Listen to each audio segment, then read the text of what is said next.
দুই দেশের সম্পর্ক জোরদার, অর্থনৈতিক সহযোগিতা বৃদ্ধি, শিক্ষা বিনিময়, নবায়নযোগ্য জ্বালানি এবং মানব সম্পদ উন্নয়নে কাতারের প্রধানমন্ত্রীর সঙ্গে বৈঠক করেছেন প্রধান উপদেষ্টা ডক্টর মোহাম্মদ ইউনূস।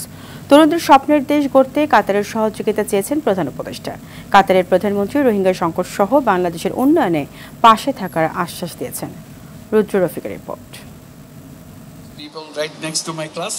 4 দিনের কাতার সফরের শেষ দিনে ব্যস্ত সময় পার করেন অন্তর্বর্তী সরকারের প্রধান উপদেষ্টা ডক্টর মোহাম্মদ ইউনূস। কাতারের প্রধানমন্ত্রী শেখ মোহাম্মদ বিন আব্দুর রহমান বিন জসিম আল সানির সঙ্গে বৈঠক করেন প্রধান উপদেষ্টা ডক্টর মোহাম্মদ ইউনূস।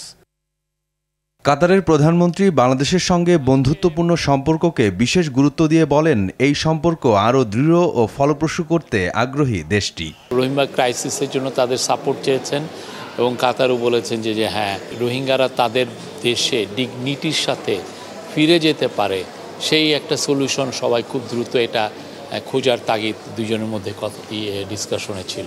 এর আগে কাতার বিশ্ববিদ্যালয় মিলনায়তনে ৩-০ একটি বিশ্ব নির্মাণ শীর্ষক বক্তৃতার অধিবেশনে যোগ দেন প্রধান উপদেষ্টা। ডক্টর ইউনূস বলেন, ৩-০ বাস্তবায়ন করতে পারলেই সম্ভব নতুন সভ্যতা গড়ে তোলা।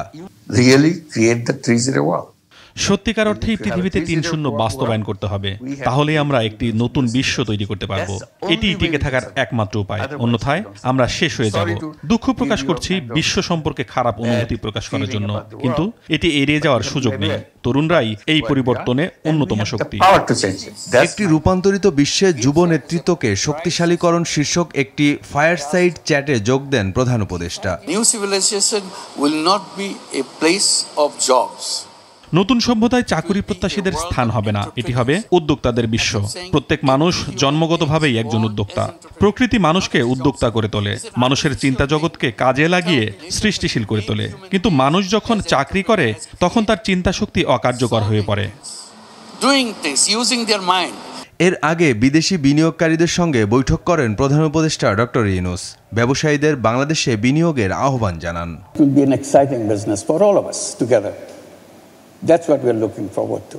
We want your partnership. Rudra Rafiq, RTV, Dhaka.